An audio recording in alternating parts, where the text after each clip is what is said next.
All right. We got. We're hopefully streaming this time. Hopefully it's gonna work.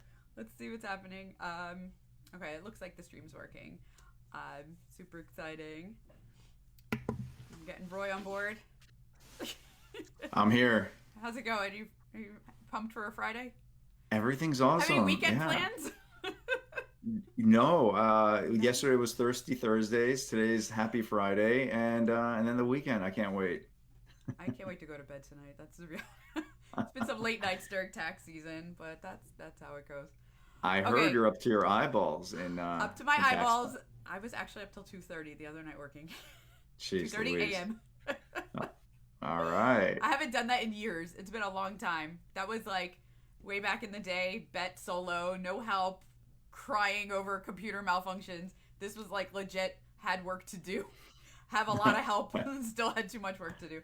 But I'm not gonna complain, Nope. right? Yeah. Because most people don't care, and the others are happy or complaining. Yeah. All right. Shall we get the show on the road for real? Yeah. Let's get this road show going. Antiques Roadshow. Yeah, let's do it. All right. Welcome to Finance Friday, and today my guest is the illustrious Roy Esh. In the flesh. Yes. In the All flesh, right. sort of. I would say IRL, but we're not really We're like talking heads. Um, Roy has been a dear friend of mine for many years, like a ridiculous number of years. Uh, Personally, my life insurance guy, my go-to, my favorite one in the world, has mine. He's handled business stuff for us for a long time. So I was thrilled to have him on because he knows so much about so many things. And today we're gonna talk about like some really interesting things because this is stuff that's really like over my head, right? I know a lot about a lot. I don't know a lot about this. So, all right, you want to start like introduce yourself a little? Tell us a bit about yourself. Yeah, I'd love to. So, my name is Roy Esh. I'm a financial advisor licensed in many, many states, and my main office is in Ventura. But when I'm not there, I'm working from home, and I help people do really smart things with their dollars. So, I focus in a few different areas of financial planning. The first is wealth management. It's a fancy way of saying investing, and we make sure that clients are diversified. We make sure that clients aren't taking on more risk than they're comfortable taking.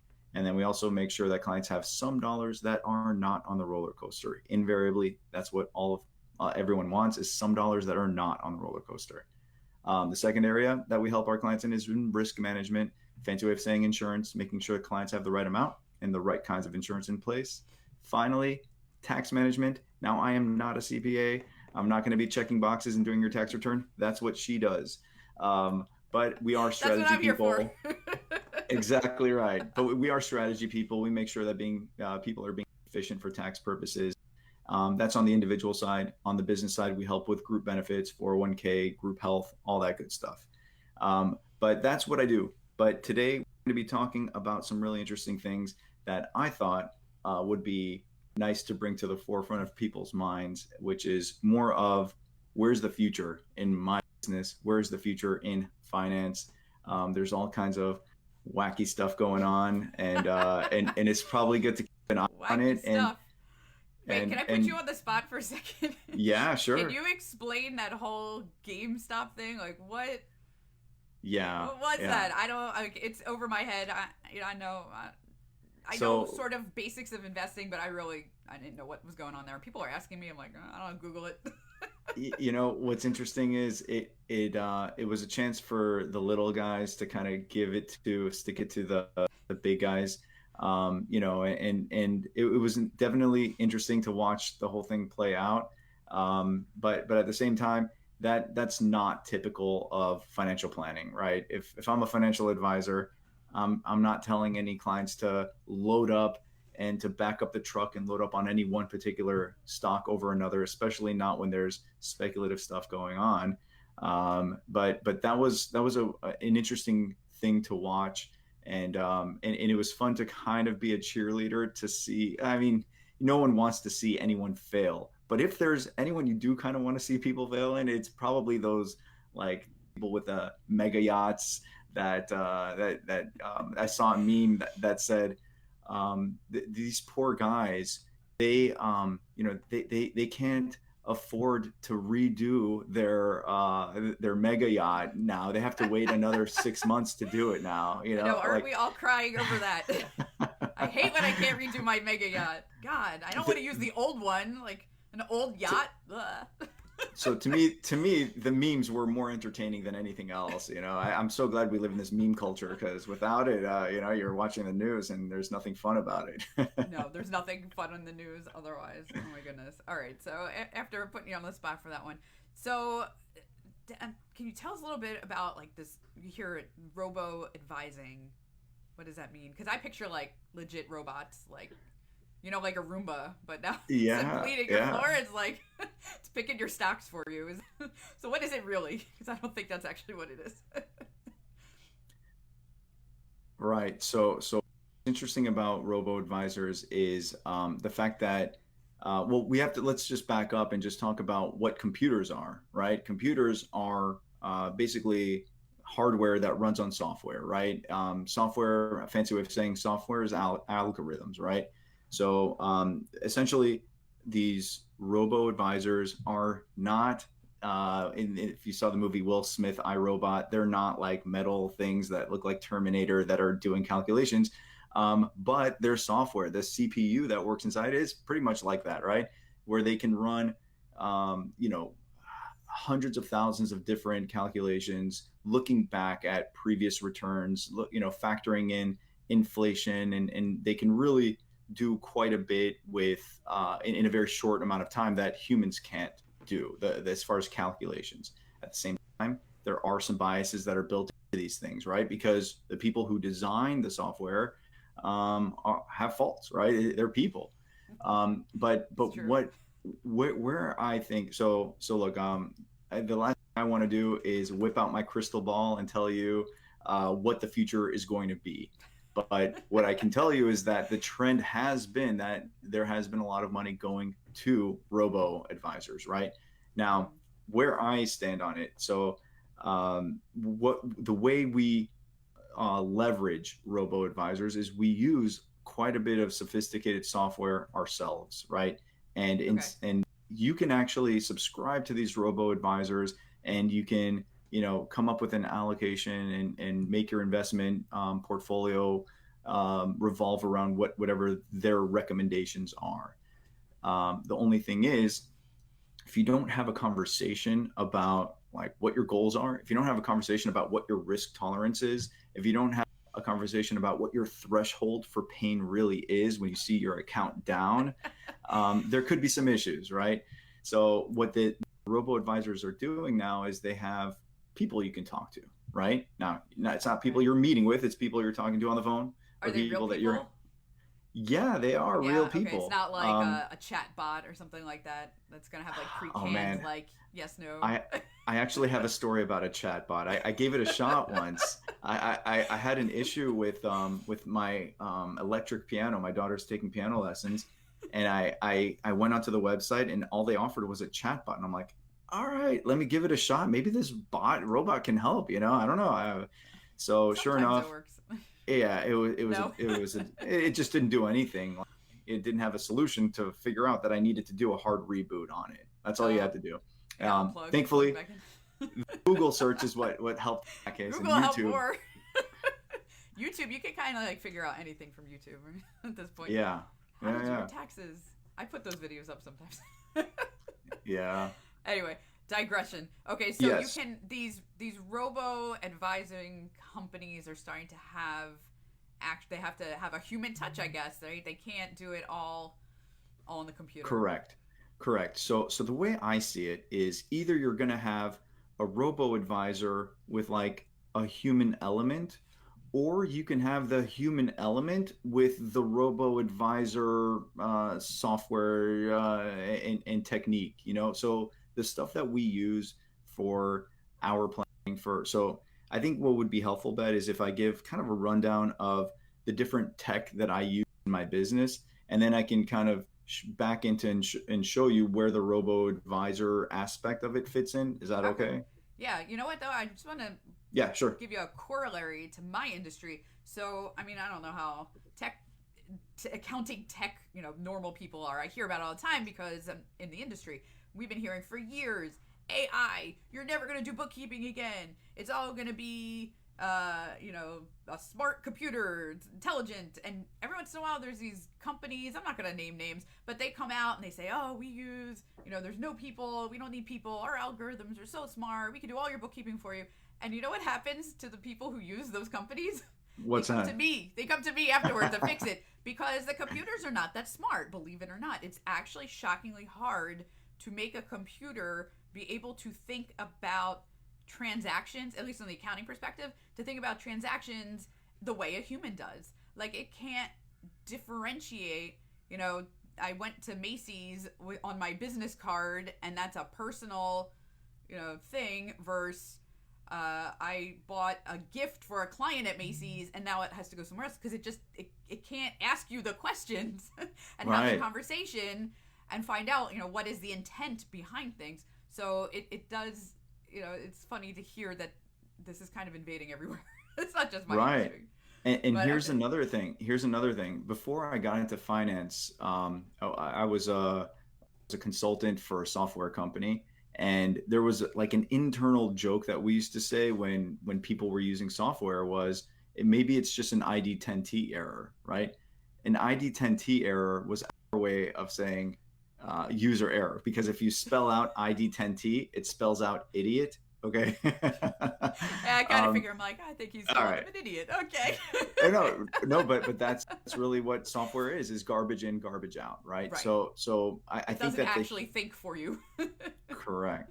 So I don't know about you, but the way I would want my financial advisor, if I were in my client's shoes, is I think I would prefer the human element that utilizes the technology, the human that uses all the state of the art, whatever is readily available today, and then that they're going to keep pace with what's to come. That's what I would want. I don't know if I'd want to deal directly with the Robo Advisor, and then if there are issues, and then maybe there's a human on the other end, but who knows their qualifications, and that's really the direction that I see in my practice, in my business. Yeah, I think it's like a neat idea. Like, I think it's almost like a neat idea if you're not that savvy of an investor, that you think like, oh, a robo thing, like it'll just be right. Like the computer will just figure it out for me. So maybe we can like segue a little bit into, some of these smaller things that are a little more accessible to the general public, letting people get into investing at, I guess, like a low barrier to entry. We should say like maybe like a Robinhood kind of a thing. Yeah. So, Robinhood, when if someone were to ask me what is Robinhood, I would say, oh, it's a discount brokerage that you're able to use from your phone, right? That's really ultimately what it is you can buy, individual stocks, you can buy ETFs, and, you're not doing anything too sophisticated. You're not constructing crazy portfolios. You're not really, doing what we call, the way we invest for clients is we call it institutional style investing based on modern portfolio theory. What the heck does that mean? It's a mouthful, but institutional style investing means like, think of the Harvard endowment. They're not saying, hey, let's buy Home Depot over Lowe's, right? They're not looking at the quarterly returns and saying this is a better move than that. But they do, if there is an idea that they think, construction or they're going to make a move in that sector, and they do invest across all different 9 asset classes. And that's essentially how we do it. So you're not going to get that with Robinhood, but maybe you're not meant to, right? So I have some clients that like to be stock jockeys, they like to see what they can do, and they like to be speculative. And I tell them, have fun, do that. But when it comes to managing your real wealth, let's leave that to some professionals out there that stay in touch with what's going on in reality. Exactly. And make sure that you're diversified and make sure that things are invested appropriately. And we can also take advantage of, so here's another thing, by the way, that this is a testament to Robo Advisors, by the way. I didn't mention that, but there's a concept called auto rebalancing, right? Now, Yeah. rebalancing of portfolios is really important because if we determine that a client is a 70-30 allocation, right? Is 70% aggressive, 30% conservative. But let's say that, something that's going on right now is the bond market, interest rates and all that are changing, right? So there may be a rush into fixed income and that can affect the equity market, right? So now your portfolio may be out of whack. Now you may not be a 70-30 according to how you should be. Now you may be a 60-40. So what auto rebalancing does is it takes all the emotion out of investing and it forces you to get back to 70-30. It forces you to buy low and sell high. And that's how you make money in the market, right? You want to buy low, sell high. So the Robo Advisors have introduced the auto rebalancing feature. But then the question is, well, how often should you rebalance? So that's what I was going to say. Like, is that actually helpful to be constantly rebalancing? Like, because I think we do it like once a quarter, maybe a couple times a year. Like, we're not in there all the time, like rebalancing our own stuff. Is that really helpful? Yeah, quarterly is good. Semi-annually is good. Yeah. Is it just creating like a lot of movement for no real purpose? Not no purpose, but can it have downsides to doing it all the time like that?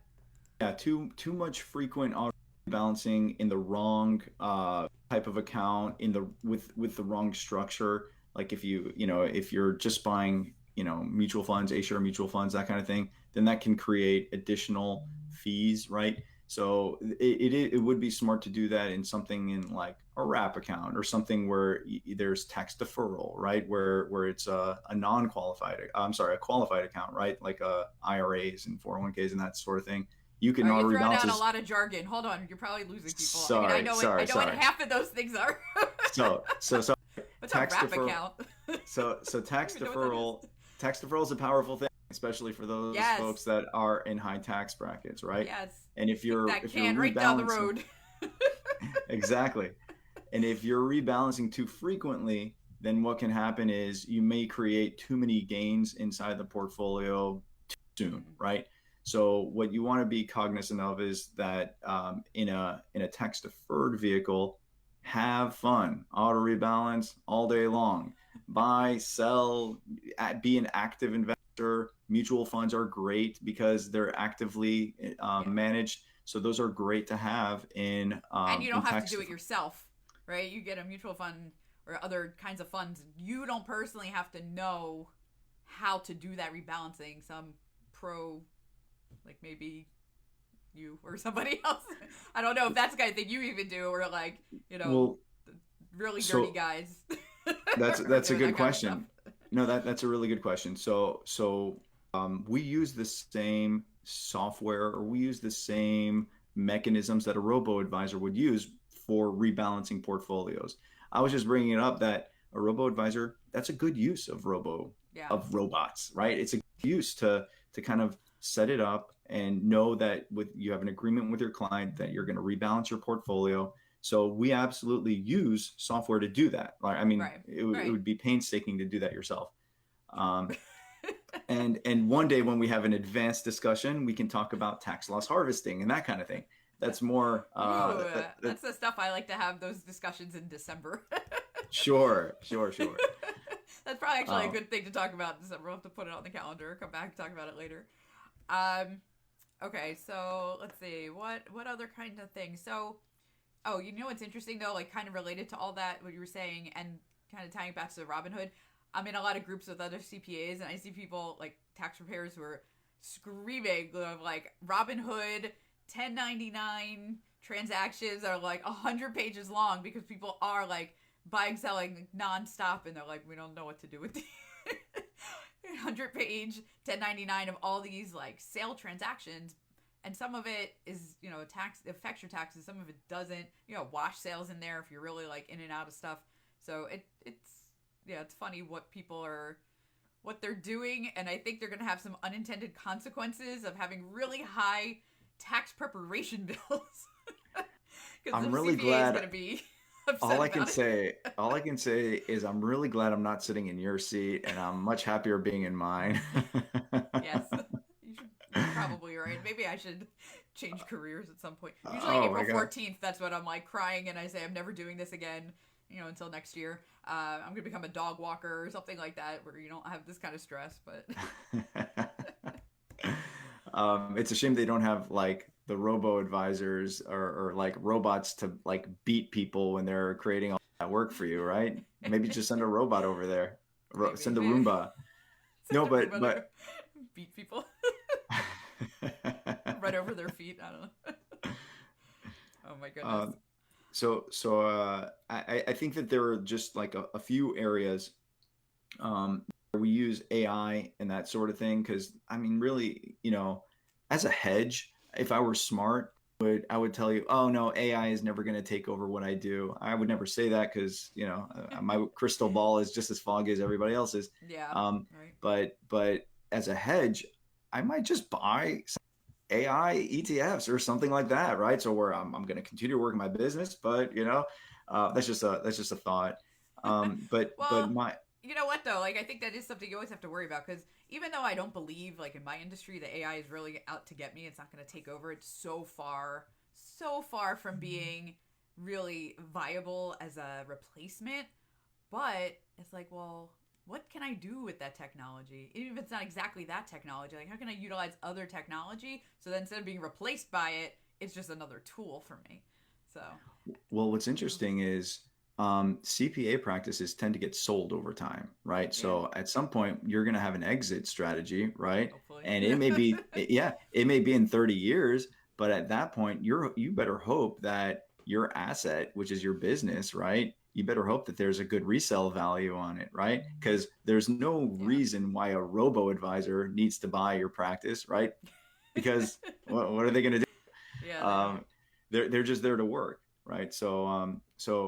I think that's an interest. That's going to be something interesting that comes down the years from now. So we don't have to worry about Yeah. it just yet. But Hopefully, when we're retiring, worry about it then. Okay, Roy, you gave us so much great information. And I said in the beginning, like, we've known each other for a really long time. So I got to ask you, like, a weird, put you on the spot question. Do you have yeah, any weird hobbies? so this pandemic has opened my eyes to things that I enjoy that I didn't think I would. So photography has actually become really interesting to me. I know it's not that weird, but the weird part of what I am attracted to about photography is not like taking pictures of leaves with insects on it or anything like that. That to me is not interesting. But I do like capturing people's faces, right? I don't know. There's something about capturing a person and just seeing their face and kind of encapsulating that moment of that person at that time, and then having it having it permanent. I don't know. There's something about that I like, and I So, side maybe it's not that gig, weird. portrait photographer. Portrait photography. Yeah, but I do not charge for it because it's not a side hustle. It's just something that I'm exploring, that I'm getting into with That's lighting, cool. and yeah, it's cool. It's fun. It's a lot of fun. Oh, I've had to learn a lot about lighting once I started all this online video stuff, because it was like, oh, you need this lighting. What color is it? Where's the angle? Where's the shadow? Is it too bright? Is it too soft? Is it whatever?